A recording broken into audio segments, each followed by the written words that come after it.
So not everything that's going to get posted is going to be beauty related, just so we're clear. I'm going to use this kind of like a confessional. I'm going to bitch about stuff. I'm going to shed light on things. Hopefully at some point you can find humor in some of this. But let me tell you exactly what just happened. First off, get into the skin. She's still lovely. From this morning's video.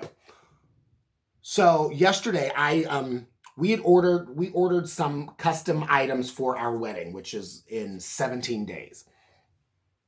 Then I got a notification saying that they were delivered. I was here where nothing was delivered. So, I checked everywhere. I checked with the neighbors. I did everything that friends were suggesting online.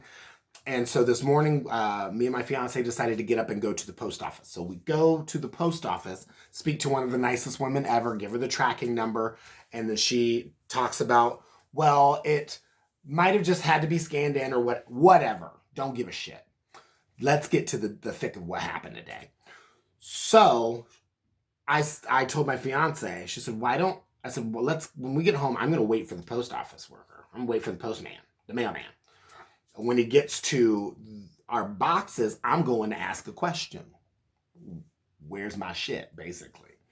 So I stop the car. I see him working, so I go up and I say, hey, it says we had something delivered to my address. Without him even, he's still doing his thing. He stops. He looks just enough to see this. He doesn't look me in the eye. And he says, I already delivered it. So at the gate, he's already got an attitude. Then he proceeds to call me a thief. Now, here's my question. Why in the fuck would any human being steal something that they've paid for, that they're waiting for? Exactly. So I said, I said, so what you're telling me is that you delivered that into my hands and it magically just disappeared. It just flipped the fuck away, right? Is that what that was? I said, okay, great. So I go into the house. I'm hot, bitch. I'm hot. I said, let me call the post office and I'm going to talk to the supervisor. It rang busy. One ring, I heard blink. Nope, I picked my keys up and I went straight to the post office. Hot like a mother. There's a long line. People got parcels to do, whatever. So I have my mask on. And then as I'm standing in line, I'm still dialing that supervisor's number, waiting. He answers. I said, hi. I say his name. You guys don't need to know any of that. And I said, I'm actually outside and I think we should have a talk. So he comes out and he's very nice. I mean, unbelievably sweet. He's the postmaster general guy for my little town. I was like, okay. So he comes out. He can hear the tone in my voice and he doesn't want that tone to hear it for everybody else. So now he has walked me through the entire plant to his office. So I'm sitting there and he's just like, tell me what's going on. I explained A, B, C, and D. Step by step from what had just taken place. I said, and here's the thing. I don't really give a shit what people have to say about me. I truly don't. I need my things, the things that I have paid for with my hard, humility-ridden based money. Give me my thing. So he said, how about this? Let me follow you. So he goes, gets in his vehicle, follows me to my mailboxes by my home. He opens up where I would have been a thief, and he said, none of this makes sense to me. I said, doesn't make sense to me either. I don't really give a shit. All I want are my things. My things. And in between his ride, which is maybe 2.5 minutes, 3 minutes, I don't live far, he spoke to the post office worker, the mailman, who lied to him.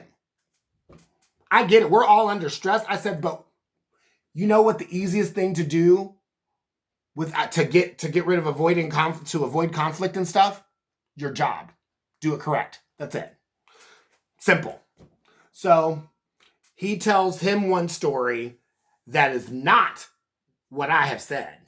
So he opens up the boxes. I open up my little mailbox with my little cute key and say, see, there's never been there's nothing in here. He said, no, I'm looking. Opens up the whole thing. And our package, which has now been smushed, has been put into another human being's mail slot. Not one of those cute big boxes, into someone else with a completely different address. Doesn't even live in the same section where I am. So the post office general guy says, are you kidding me? I said, by the way, that's my name, and look at the address, and look where he put it. And I'm the liar. I said, you need to deal with that. Deal with that. But thank you. So I'm happy I got the things that we need. My blood pressure was high, but wait. So now after that experience, I go to my local grocery store because I'm on a diet, so I'm already edgy. I'm hot still because of what the exchange that just took place. Still satisfied because it was resolved. Then we have the mask ordinance. I put my mask on. I run into my grocery store. I have 3 items to grab. I grab my 3. There's a woman next to me in her 20s. Young, just her. Got red hair. She was driving this little convertible. Runs in because she's on the phone. Sans mask. It's an ordinance. They shouldn't have even let her buy shit, in my opinion. And if you say, wait for this, just wait. So she physically runs into the liquor store department of the grocer that I'm at. Because I only had to get 3 things, I was out quick. Here she comes, just on the phone saying, no, I didn't wear no mask. They're not going to make me do anything. She didn't have a health concern. She's just being a defiant twat. So what did I do? Because she was parked next to me. I sat there and waited. Because I was already here, honey. I was already here. And I said, well, thank you for being a great citizen and wearing your mask, you ridiculous twat. And then I rolled my window up and skirted-birded away.